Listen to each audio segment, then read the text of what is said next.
Көп жағдайда адамдар интимді жақындық дегенде тек бір ғана бағытты елестетеді. Бірақ шын мәнінде жақындық бұл тек физикалық әрекет емес, ол сезім, сенім және бір-бірінді түсіну процесі. Бүгін мен сендерге ерекше бір тақырыпты ашып беремін. Бұл дененің ең сезімтал аймақтары туралы. Ең қызығы, кейде ешқандай күрделі әрекеттердің қажеті жоқ. Кек дұрыс тәсіл, дұрыс жанасу, дұрыс атмосфера. Соның өзі-ақ адамды ерекше күйге бөлей алады.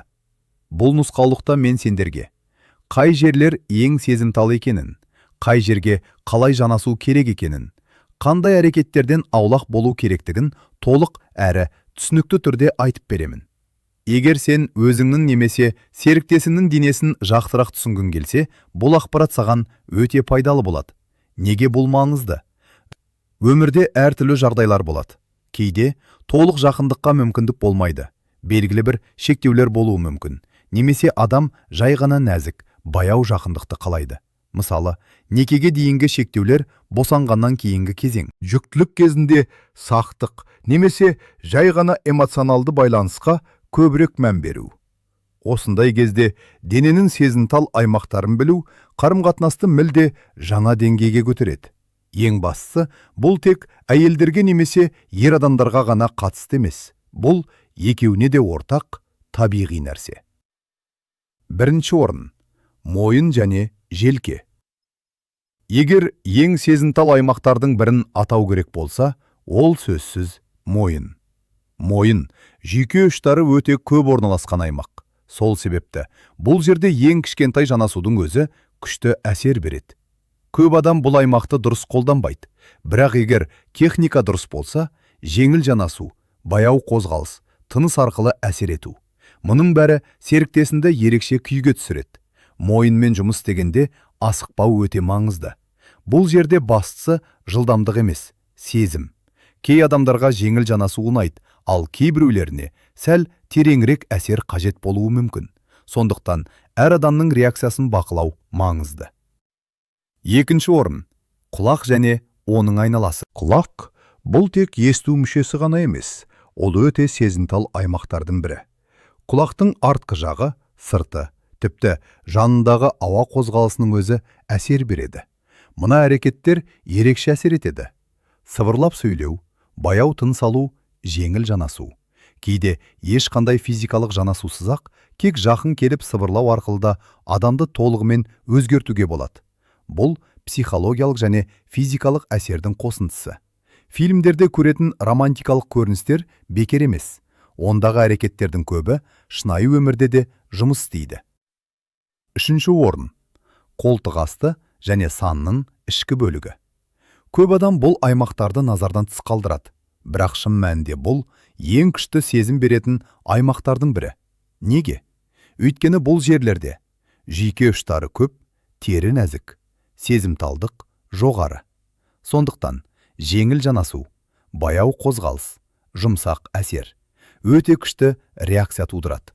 Бұл аймақтың тағы бір артықшылығы, оны зерттеу үшін толық ашылудың қажеті жоқ. Яғни, бұл қауіпсіз әрі ыңғайлы. Әсіресе, жақындыққа енді үйреніп жүргендерге. Немесе асықпай, біртіндеп жақындасқысы келетіндерге өте қолайлы. Іш аймағы мен бел тұсының құпияларын, алақан мен табанның әсерін, дұрыс дайындық пен атмосфераның рөлін толық әрі керен түсіндіріп беремін. Төртінші орын. Іш аймағы және бел тұсы. Көп адам бұл аймақтың маңызын толық түсінбейді. Бірақ іштің төменгі бөлігі мен бел айналасы өте нәзік және сезімтал аймақтардың бірі. Бұл жерде ең маңыздысы баяулық пен күтім, жеңіл жанасу, алақанмен жұмсақ қозғалыстар, баяу жақындау. Осының бәрі адамның ішінде ерекше толқын тудырады. Іш аймағының тағы бір ерекшелігі, ол психологиялық тұрғыдан да әсер етеді. Себебі бұл аймақ қорғансыздық сезіммен байланысты, сеніммен тікелей байланысты жақындық деңгейін көрсетеді. Егер серіктесін бұл аймақта өзін еркін сезінсе, бұл сендердің араларындағы сенімнің жоғары екенін білдіреді. Ал бел тұсына келсек, бұл қозғалыс пен сезімнің түйісетін жері. Белді жеңіл ұстау, жақын тарту адамның эмоциясын күшейтеді. Бесінші орын. алақан және табан. Көпшілік ойлайды, бұл жерде қандай сезім болуы мүмкін? Бірақ шындық, алақан мен табан өте сезімтал. Алақанда көптеген жүйке нүктелері бар. Сондықтан, саусақтардың ұшымен жеңіл жүргізу, алақанды баяу сипау. Әрбір қозғалысты сезіне отырып жасау ерекше әсер береді. Ал табанға келсек, бұл мүлде басқа деңгей. Жылы алақанмен табанды ұстап, баяу уқалау адамды толық босаныстады. Бұл тек физикалық емес, сонымен қатар эмоционалды жақындықты арттырады. Кейбір адамдар үшін бұл тіпті стресс кетіреді, денені тыныштандырады, сенімді күшейтеді. Ең қызығы, мұндай қарапайым әрекеттердің өзі қарым-қатынасты тереңдете алады. Ең маңыздысы техника емес, сезім. Көп адам дұрыс техника іздейді, бірақ шын мәнінде ең маңыздысы сенің ниетің мен көңіл күйің.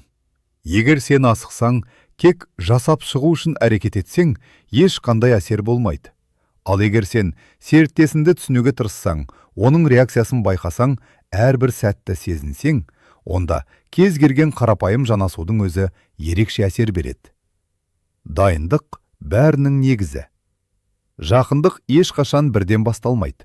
Оған дейін атмосфера, сенім, эмоционалды байланыс қалыптасуы керек.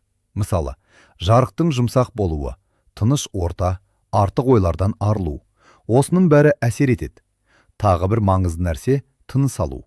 Тыныс арқылы эмоция беріледі, ритм қалыптасады, байланыс күшейеді. Нені ескеру керек? Әр адам әртүрлі. Бір адамға ұнайтын нәрсе екіншісіне ұнамауы мүмкін. Сондықтан бақыла, сез асықпа. Ең дұрыс жол диалог, ашық айту, түсіну.